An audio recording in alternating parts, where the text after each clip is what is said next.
নমস্কার বন্ধুরা, আবার আজকে একটা ভিডিও নিয়ে তো চলো আজকে রান্নাটা তোমাদের সাথে শেয়ার করি। দেখো কাঁকরোল গোল গোল করে কিন্তু কেটে নিয়েছি, সয়াবিন ভিজিয়ে দিয়েছি, ভাতও হয়ে গেছে। আর আজকে বানাবো কুমড়ো আলু ছোলা দিয়ে তরকারি, তো সেই জন্য কেটে নিয়েছি। আর এদিকে দেখো তেলটা গরমে বসিয়েছি, আর একটু ভাজা মশলা করব, ধনিয়া জিরে ভেজে বাটিতে রেখে দিয়েছি।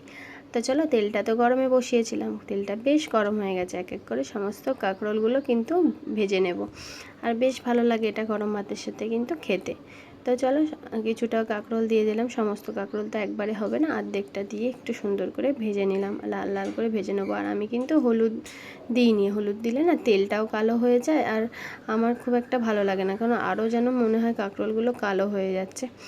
তো দেখো খুব সুন্দর কালার হয়েছে। আর এদিকে দেখো ওই তেলেই কিন্তু বসিয়ে দিলাম আমি সয়াবিনটা ধুয়ে পরিষ্কার করে জল ঝরিয়ে ভাজাতে। আর দেখো নুন হলুদ দিয়ে সুন্দর করে নেড়ে চেড়ে এবার এটা ভাজা করে তুলে রেখে দেবো।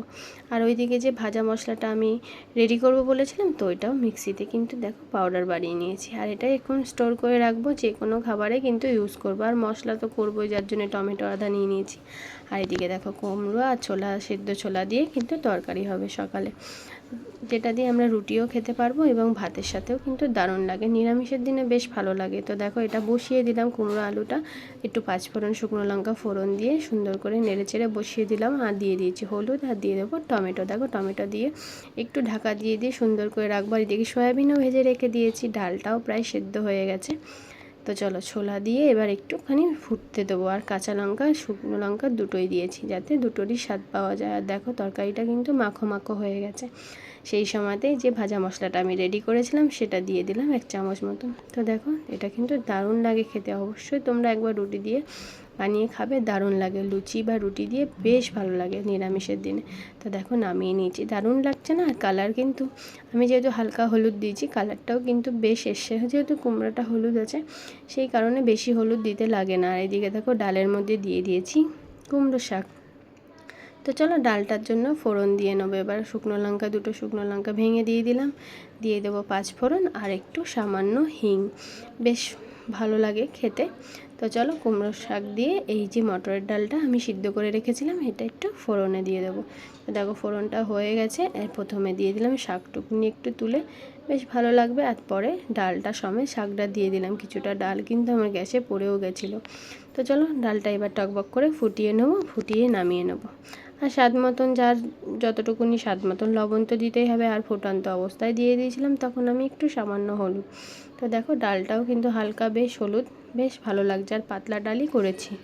আর এদিকে দেখো সকালে জল খাবারের জন্য বসিয়ে দিয়েছি রুটি, সবাই রুটি খাবে সকালবেলা। আর এইদিকে তো কুমড়োর তরকারিটা আমি করেই নিয়েছি, আর এরই ফাঁকে কিন্তু বসিয়ে দিয়েছিলাম সয়াবিনটা হতে।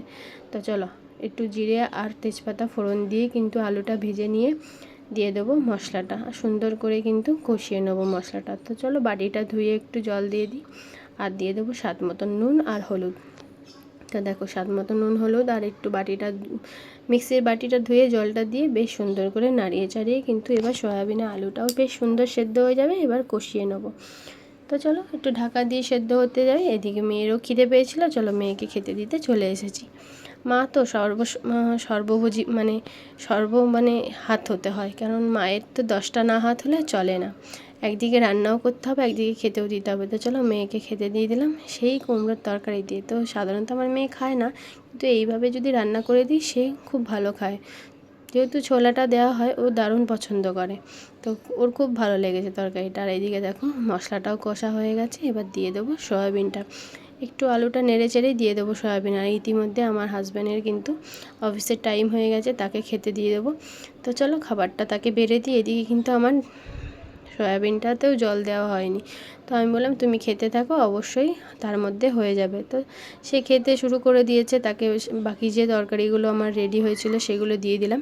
আর এদিকে দেখো সয়াবিন আলুটা কষিয়ে নিয়ে কিন্তু এবার দিয়ে দেবো জল। আর ভাত খেতে খেতে মোটামুটি যেহেতু আলুটাও সেদ্ধ হয়ে গেছে, সয়াবিনটাও প্রায় সেদ্ধ, সেই কারণেই কিন্তু তরকারিটা হতে বেশি সময় লাগবে না, একটু ফুটলেই হয়ে যাবে। তো আলু যেহেতু ছোট ছোট করে দেওয়া ছিল, তরকারিটাও হয়ে গেছে। আর দেখো সমস্ত রান্না কিন্তু আমার কমপ্লিট। তো দেখো আজকে কুমড়ো ছোলা আলু দিয়ে তরকারি, কাঁকরোল ভাজা, ভাত, ডাল, কুমড়ো শাক দিয়ে ডাল আর সয়াবিন আলুর তরকারি। আজকে দুপুরের মেনুটা এই ছিল। তো আজকের ভিডিওটা তোমাদের কেমন লাগলো অবশ্যই জানাবে। সবাই ভালোবাসা দিয়ে পাশে রাখবে। সবাইকে রইল শুভ দুপুরের অনেক অনেক শুভেচ্ছা।